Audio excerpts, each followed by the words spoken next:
હવે તો એસટી નિગમનો કર્મચારી પણ નકલી કર્મચારી ઝડપાયો છે। ઘટના છે મહેસાણા જિલ્લાના વિસનગરની।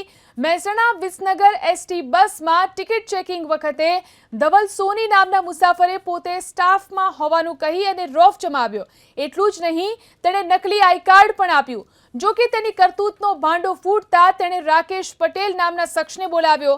રાકેશ પટેલે તો પોતાની ઓળખ ગાંધીનગરમાં સચિવ તરીકે આપી।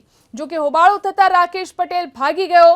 બાદમાં ધવલ સોનીને પોલીસને સોંપવામાં આવ્યો। हमारा सेंटर स्क्वॉड जो विजिलન્સની છે એ આ વિભાગમાં ચેકિંગ દરમિયાન મહેસાણાથી વિસનગર રૂટની બસમાં વિસનગર ખાતે એક ચેકિંગ દરમિયાન ખોટા આઈ કાર્ડ ધરાવતો એક ઇસમ પકડ્યો હતો, જેનું નામ ધવલકુમાર જીતેન્દ્ર સોની હતું।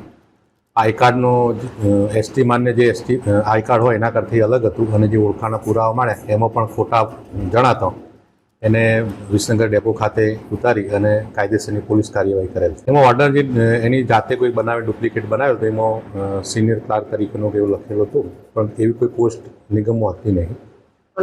એ શક જતો વધુ તપાસ અમારા સુરક્ષા ખાતા દ્વારા કરવામાં એની તપાસ માટે પોલીસ કાર્યવાહી કરી છે કે એ ખોટો જ છે ઓર્ડર, અને પોલીસ કાર્યવાહી કરવા માટેની જે તે સુરક્ષા ખાતાના કર્મચારીઓ કરેલ છે।